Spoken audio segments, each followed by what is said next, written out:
morning, good afternoon, good evening. Hello, creepy friends. Welcome to Nixie Bobs and welcome back to WWE stuff. Apparently, we're going to be doing this a damn sight more often now, with pay-per-views coming like every 2 weeks because of the brand split.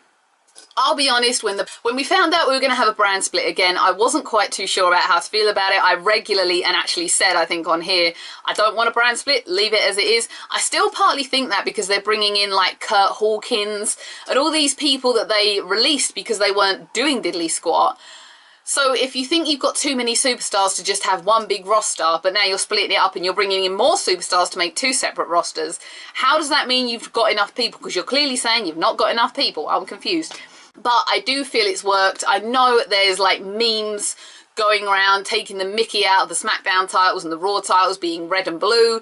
But it is getting me interested in Smackdown again, which I hadn't been for a long time. I kind of gave up on Smackdown and I've no real clue as to why that was. Let's discuss as well the fact that it is Wednesday today. Backlash is on Sunday, so if I do miss something or something comes about, it may not be in this video because I'm having to pre-record because people are home for the next 4 days. So I'm sorry about that, but let's get into it. How excited are we that Backlash has come back as a pay-per-view name? I am. I think it's great. It just reminds me of the love of the Attitude Era that we had it in. Not so much some of the later ones, because some of the later ones weren't as good. I've got something in my eyeball.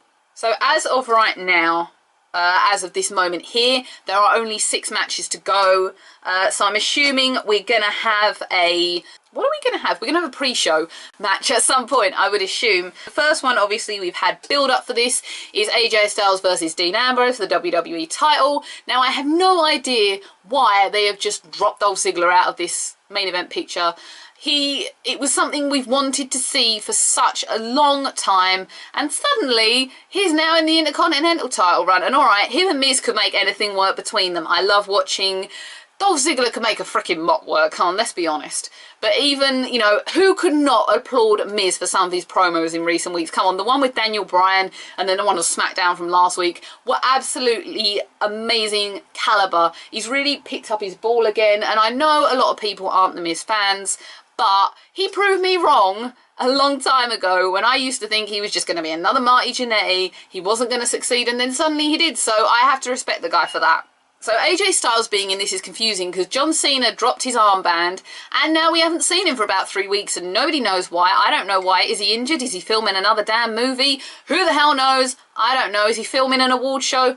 I don't know. I do not know where the guy is, but we now get AJ Styles versus Dean Ambrose, which is something I really want to see. I think the two of them are going to work really well together. I think they're definitely going to have a good show of a match. Whether Cena comes back at the end, I do not know. They could have a good wrestling match. AJ Styles is obviously amazing, as we all know. Dean Ambrose is just fantastically unique. Brilliant cut pairing together and something we've wanted to see AJ Styles in the picture for a while now, so brilliant. Happy me. Second match is Randy Orton versus Bray Wyatt. Nothing particularly special about this, no stipulation, no nothing like that. Bray Wyatt has been Randy Orton's rival since obviously finishing with Brock Lesnar. The Brock Lesnar ending, I had to go back and watch it again because I couldn't decide whether Orton had bladed his head or not. There's a couple of moments where I feel like I can see blading going on, but to get staples, it was an accidental injury. Having Randy Orton versus Bray Wyatt is great, but obviously I don't think WWE fully know what to do with Bray Wyatt. I think they've just got this amazing, unique guy just sitting right there, and they're not getting the best of him, and that's a shame, because he could be so brilliant. I mean, they've split him apart from the whole of the Wyatt family now, which I don't agree with. The Wyatt family should have stayed together as one big, evil, scary force, but do something with him, please. I mean, alright, put him in another rivalry with somebody else, but just put him in something that is worthy of his caliber of performance, because he is so good and you're missing out so much on him, I think. I don't know how these two are going to work together. Hopefully they'll be okay. I'm not overly sure. Again, Bray Wyatt cutting awesome promos. Randy Orton doing a great job. I don't know. I'm kind of on the fence with this. If it's got Bray Wyatt in, I'm normally really excited though. We have the tag team tournament final for the SmackDown titles. Now, to my knowledge, Heath Slater and Rhino are already in the final, but we don't quite know who they're going to be going against. Is it something like... I'm a bit confused by it all. I read something and now I can't remember what it said. I think it's something like American Alpha are out of it with a storyline injury, something about someone damaging their ACL. So I'm quite sad about that, but maybe American Alpha do need to build themselves up a little bit before they go to something like that. Is it something like Broskis versus the Usos and then the winners go on to face Heath Slater and Rhino? Is it something along that? I'm not quite sure. I can just see Heath Slater winning this. I really can. There's been the whole big funny thing with him being the free agent and going to and from shows. Obviously they're settling him on Smackdown now, but I think Heath Slater getting a title is a long time coming. How I feel about him and Rhino as a partnership is that they're quite mismatched. Rhino seems to be a bit of a watered down version of himself, but considering the fact that obviously he's aged a lot since I first saw him, which was in about 2001 when he came in as part of the Invasion, that with it. I knew it came with an I, I couldn't remember what it was. He still looks good, but then again, the Headbangers looked awesome as well. I was watching their match last week and I thought, God, you know, for sort of 16, 17 years on, they look really good. They really, really do. I'm quite surprised and I'm quite proud that they do look that good. It's obviously the first set of SmackDown Tag Team Champions. I think people really wanted it to be American Alpha, but as I say, maybe they need to build themselves up just a little bit more. They're quite new to the main event roster. I'd like to see Heath Slater hold it. I really, really would. And I'd like to see Rhino hold another title just for old time's sake. Mentioned a minute ago, The Miz versus Dolph Ziggler for the IC title. I think these two are going to steal it. I really do. I think Dolph Ziggler is going to bring out his best. I think he's going to win it actually as well. But again, they've just had some brilliant moments in the past 2 weeks between them that even though the build-up has been so small, I feel quite excited about it, which is normally not the way we go with these things. Normally it starts off and we're sitting there going, oh great, you left it till the last minute again. But no, I feel completely differently. I feel like they've really killed it in the last couple of weeks to the point where I'm excited for the match. I do want to see Dolph with another title. Of course, I'd rather it was the big title, but the Intercontinental is the second biggest title. Will Maurice help Miz to cheat and win? Maybe, but with a manager and a commissioner like Daniel Bryan and Shane McMahon, there's a likelihood of them coming out and saying, don't think so, restart the match. Possibly. As long as Mariz doesn't... Mariz? Oh my god, I just made a name for them! Mariz! Huh! Oh my god! I just made that up accidentally. As long as Maurice doesn't try and wrestle again, because let's face it, she wasn't good, that's fine.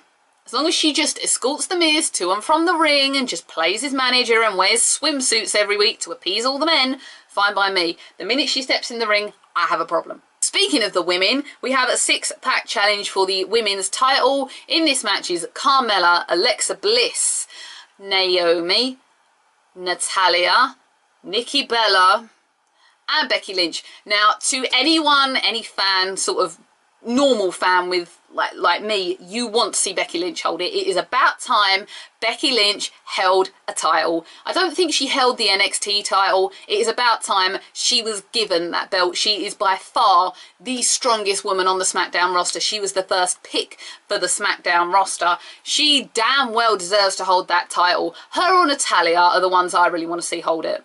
Unfortunately, it's a very, very high chance that they're just going to hand it to Nikki Bella.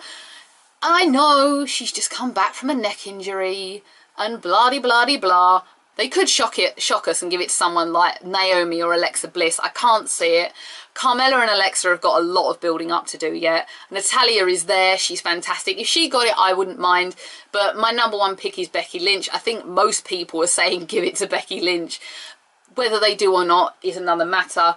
I feel like the SmackDown roster has done a lot better with its women than the Raw. As much as Raw has Sasha Banks and now Bayley, I just think that by far SmackDown is outdoing Raw with its women. Everyone's involved. We're built up to see them all. Even the ones that are kind of crap, we're built up to see them. And I am looking forward to the match. But if Becky doesn't win, given the fact that this pay-per-view will be taking place on the morning of my birthday, I will not be a happy fan.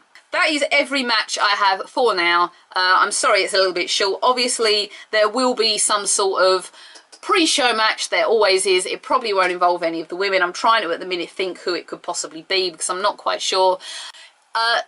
If it's here and it's announced, this is the pre-show match right here. I'm sorry I wasn't able to remember it or know it at this point, but hey-ho, what can I say? And SummerSlam. I entirely forgot to record SummerSlam. I was going out on the... Friday and I was like, right, I'll record SummerSlam, and I think I got delayed, and then I was going out and I sat down and I went, crap. So even though it was a big 4-hour show, I totally forgot about it. Stupid Nixie, never mind. I'm going to carry on doing it from now on. Thank you everyone for being here and watching this lovely little pre-show. If you would like to tell me how you feel or comment or subscribe, please join my little friendly party. I would love to have you on board. Please do. If not, don't get mean on the channel, and I will see everyone again for another WWE video. I think the next one's in like 2 weeks, right? I don't know. Or anything else going on in my life. I will see everyone again. Bye bye.